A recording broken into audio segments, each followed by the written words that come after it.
Good morning.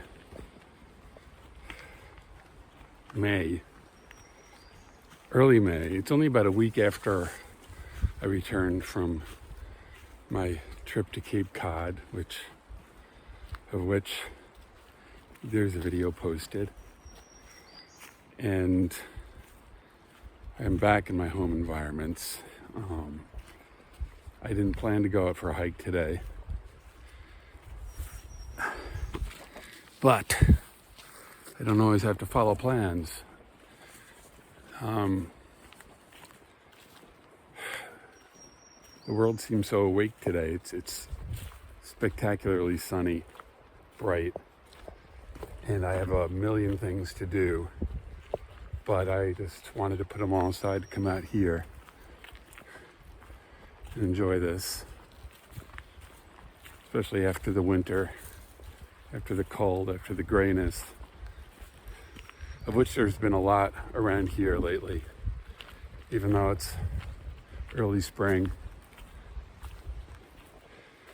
Very gray, not much sun.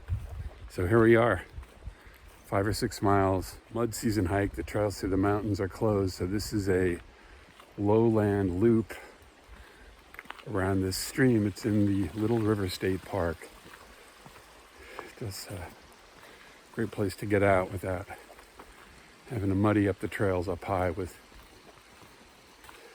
by hiking in places that I shouldn't be this time of year. So by no means am I fully recovered from what I've described in those Cape Cod videos. I guess the important point is that I'm no longer angry. I'm no longer bitter. I no longer have feelings of a need for retribution. I no longer feel like I need to be vindictive. And instead, I feel this vast, gaping hollow of sadness and mourning inside. Kind of an emptiness. I feel marooned, I think.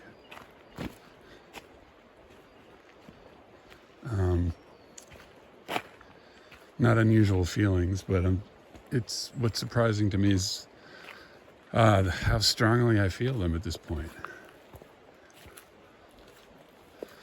Which is one of the reasons why I came out here. Maybe move through that a little bit more.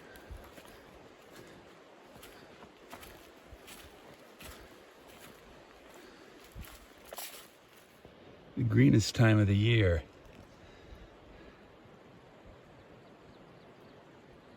The spring flowers, painted trilliums are out.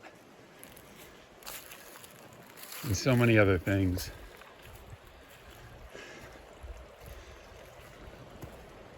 Kind of a counterpoint or counterbalance to the feelings of sorrow and emptiness that I feel. And loss. And of course, you'd expect feelings like that to be accompanied by any kind of end of a relationship or something that felt really big and important to you for a period of time. But wow.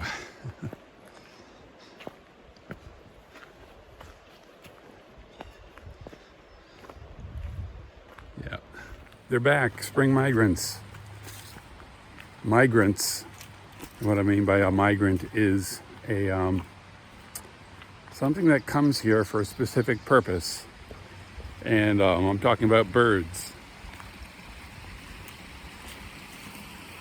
They are arriving in force, starting about now. They've been coming in dribs and drabs since, really early March. But now I'm hearing the birds that come from the tropics, the warblers. I'm hearing ovenbirds, northern parallel warblers. And I really haven't been paying that close attention. I just notice their songs every once in a while. amidst the other thoughts going on in my head. Just welcome back, welcome. It's such an amazing time of year. Amazing, amazing, amazing, amazing.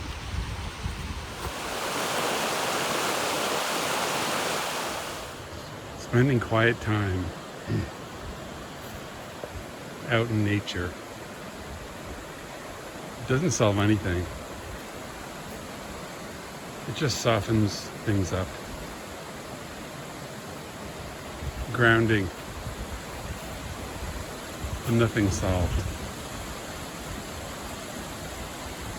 As if solving was even possible.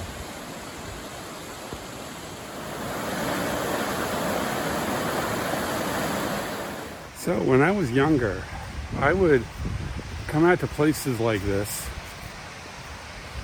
for a couple of days. I'd have my backpack, all my backpack gear, and I'd come out with the hope that I would have some kind of, came out here with the hope that I would have some sort of epiphany, some sort of realization that would clarify everything that I was confused, baffled, and hopeless about in my life. Yeah, that hope was wasted energy. Never happened. I only mention that because I've heard a couple of other people mention similar things, similar sentiments, similar intentions. It's all about grounding. It's all about just being. You know, it's almost a cliche, being where you are now. It is kind of a cliche, except for the times when you really are precisely where you are in that particular moment, body, mind, and soul. And it's much more than a cliche. Yeah, birds, phoebes. I've heard black-throated blue warblers, red-eyed vireos, and a couple of other songs that I used to know but I've forgotten. Maybe I'll make the effort to look them up later.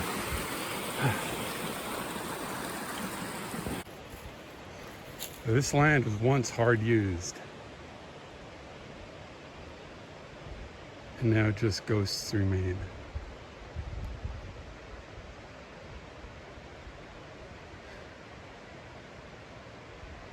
Restoration and recovery are possible. It takes time, far longer than any of us would like to hope. But it happens. I think that stands for all sorts of different contexts, not just forest recovery, interpersonal dilemmas, problems, predicaments, unchangeable things that you hate or dislike or torturing you. Time, grounding, peace. And maybe the hardest thing of all is to mirror the silence and the grounding with which you are surrounded within your own mind and body. Probably the hardest thing of all.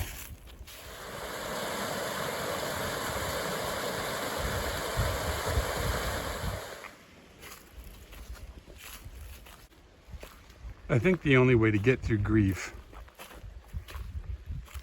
is to go through the heart of it.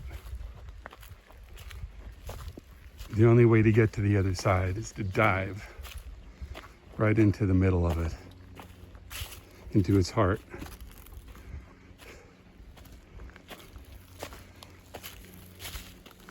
And that's what places like this have to offer. Perfect place to do just that. The orange dot of death. Park management has come through here and marked every tree along this trail they intend to cut down with orange paint. There are a lot of them.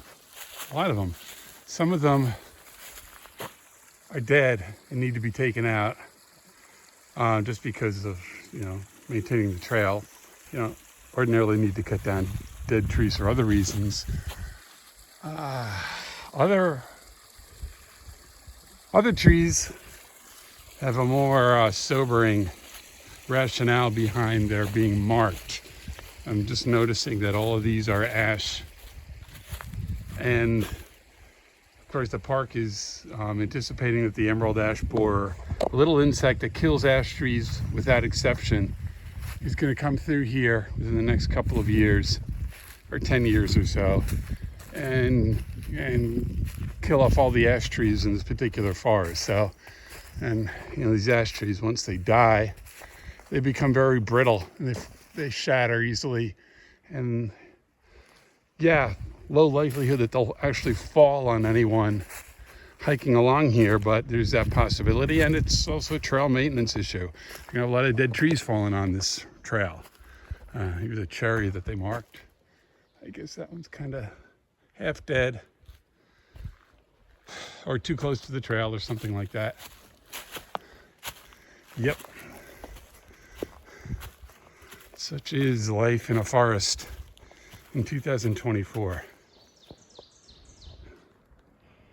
Really, this is almost more of a boulevard than a trail. At one point of time, it was a boulevard. This whole area is stone walls and old cellar holes and old barn sites. This whole place was settled and farmed. The 1800s, I'm guessing. What a rough life it must have been up here. Can't help but wonder what their lives might have been like. Different kinds of hardship and suffering, that's for sure, compared to what we experience today, much more in the physical and material side of things. This hat looks ridiculous. So be it. I feel like I've stuffed a lot of words into this short hike. Hiking, logistics stuff. Yeah, what's there to say? It's a nice hike. It's about 5 miles or something like that. No ridge lines, no mountains, no vistas, just this spectacular spring greenery and the songs of migratory songbirds. Trout lilies up ahead, yellow. Yeah, May. When you live up here in north central Vermont,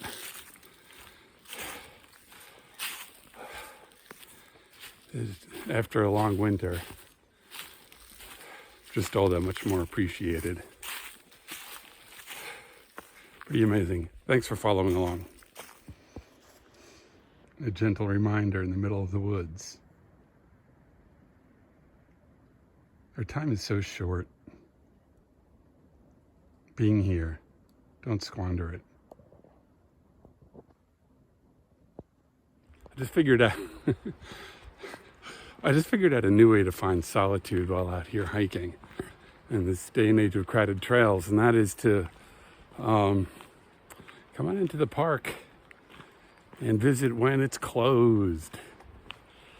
Yeah, they left the gate open by mistake.